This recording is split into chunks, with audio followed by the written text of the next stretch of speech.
Está no ar! Está no ar! Amiguinhos e amigolas que acompanham o canal Rádio de Pilha Driver. Mais um vídeo de história oferecido pra vocês pelo Wrestling PT, Wrestlemaniacos e Fórum de Pro Wrestling. Eu, Menino Tanaka, tô aqui pra contar pra vocês uma história tensa, talvez a história mais tensa já contada aqui no seu canal Rádio de Pilha Driver, envolvendo assédio sexual, estupro e até pedofilia. Todos os detalhes sobre o escândalo sexual da WWF eu vou contar pra vocês a partir de agora, aqui no canal Rádio de Pilha Driver.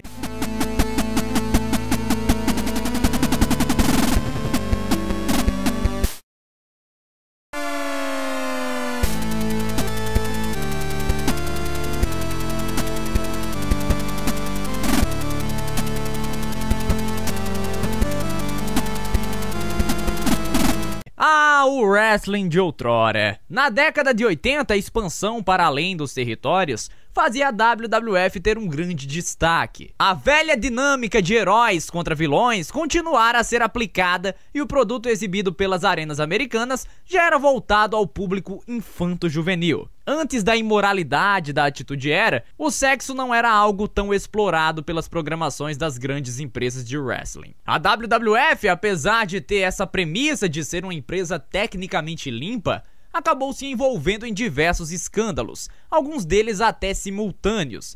No meio da gigante polêmica criada com relação aos esteroides, 3 empregados da empresa se envolveram em um escândalo sexual. 2 deles, inclusive, eram do alto escalão. As acusações começaram a surgir quando o ring boy Tom Cole resolveu ir à imprensa. Ring boys são garotos contratados pelas empresas de wrestling para ajudar na montagem do ringue e de todo o cenário que é visto nos shows. A contratação dos garotos era responsabilidade do anunciador de ringue Mel Phillips. Normalmente, o seu foco de seleção era para garotos que tinham problemas familiares. Quando Tom Cole trabalhou para a WWF em 1984, ainda era menor de idade. Em 1992, ele procurou a imprensa para acusar o ex-lutador Terry Garvin de tentar seduzi-lo. Quando estava prestes a se aposentar, o Garvin foi convidado pelo Pat Patterson para trabalhar como seu assistente. Terry foi um dos responsáveis por contratar Tom Cole não simplesmente para trabalhar na montagem, mas também nos armazéns de mercadorias da WWF. Fora que o prometeu um teste para anunciador de ringue. Em determinado dia,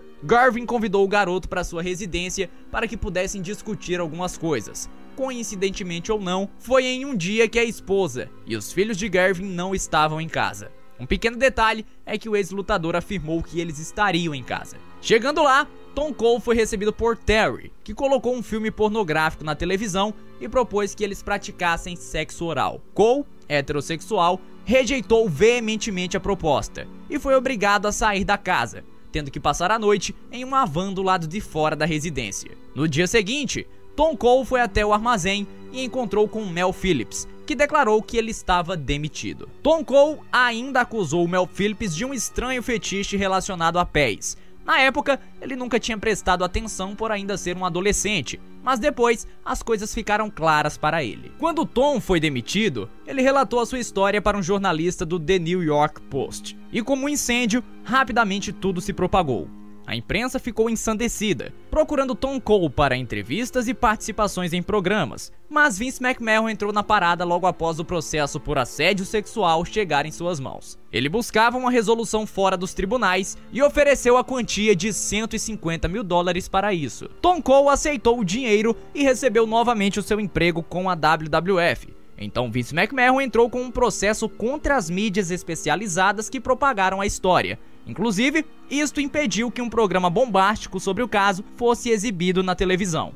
Tom Cole não cooperou com o processo e um ano depois foi demitido por não ajudar a prejudicar o jornalista do The New York Post. No meio de toda a confusão, Lee Cole, irmão de Tom Cole, também apareceu alegando que havia sofrido assédio sexual na WWF, empresa que ele também havia trabalhado. Em seu caso, nenhuma prova mais convincente foi levantada e sua credibilidade foi colocada em xeque quando ele admitiu ter um histórico criminal. Após Stone Cold ir à imprensa para divulgar estas histórias, houve um encorajamento para que outros testemunhos contra Terry Garvin surgissem. Barry Orton, tio de Randy Orton, relatou que já sofreu assédio durante viagens que a empresa fazia. Barry também negou todos os avanços do na época rude agente. O ex-árbitro Michael Clark trabalhou por 3 anos e meio na WWF e relatou que Terry Garvin pediu-lhe também para terem sexo oral. Caso Clark fizesse, receberia a oportunidade de ser árbitro da empresa em vários shows no Canadá, além de receber todo o trâmite legal para trabalhar nos Estados Unidos, além de $500 em espécie. Clark recusou e pouco depois não mais trabalhou para a empresa. Clark ainda acusou Pat Patterson de fazer parte deste esquema junto de Mel e de Terry. Murray Hodgson foi comentarista da WWF e colocou Pat Patterson na fogueira, com acusações parecidas com as de Michael Clark. 2 semanas depois de negar-se a manter relações com Pat Patterson, Hodgson foi demitido da WWF. Murray Hodgson e Vince McMahon foram em rede nacional discutir sobre o tema no programa Phil Donahue Show. Vince diz que Murray foi demitido por não conseguir fazer a transição do rádio para a televisão, enquanto Murray parecia bem convicto de que havia conseguido sim, visto que havia recebido uma carta da empresa que elogia o seu progresso e que lhe garantia mais 2 anos de contrato. McMahon retrucou dizendo que ele estava em fase de testes e que havia uma cláusula em seu contrato que permitia que o mesmo fosse rescindido a qualquer momento em caso de performances ruins. Ele ainda questionou a índole de Murray, ao levar isso para a televisão só depois de 6 meses que tudo aconteceu. Murray relatou que após ser demitido, encontrou-se com Vince McMahon e contou sobre o caso de Pat Patterson, que é grande amigo de Vince, e acabou sendo completamente ignorado. Naquela época, Vince McMahon estava em uma situação deveras complicada. Além do iminente julgamento sobre esteroides e a polêmica com os seus empregados, Vince por si próprio estava sendo acusado de estupro pela primeira árbitra da história da WWF, Rita Chatterton. Rita concedeu entrevista e disse que Vince McMahon a convidou para sua limusine e prometeu-lhe o mundo. Prometeu-lhe $500 mil e estar na capa da revista Time. Entretanto, isso seria uma troca mútua, com ela lhe oferecendo favores sexuais. Ela completou dizendo que, mediante a recusa, Vince McMahon forçou-lhe aos atos em 1986. Quando questionada sobre o fato de somente trazer os fatos à tona em 1992, ela disse que se devia à saúde de seus pais, que naquela ocasião já haviam falecido. Joe Stewart, que era motorista do Vince McMahon, era sua testemunha no caso.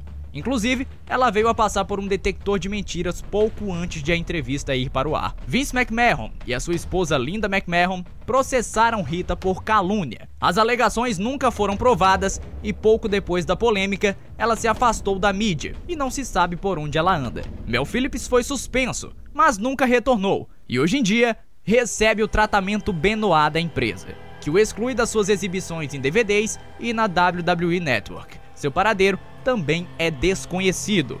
Pat Patterson e Terry Garvin pediram demissão da WWF após os casos serem trazidos à tona. Patterson, pouco depois, retornou para a empresa e permanece lá até hoje com um contrato de lendas. Terry Garvin, por outro lado, não foi trazido de volta e veio a falecer em 1998. Muito bem, amiguinhos e amigolas, deixem as suas opiniões, os seus comentários aqui embaixo e aproveitem também para seguir as nossas redes sociais. Estão aparecendo aqui na tela e todas estão com os links na descrição.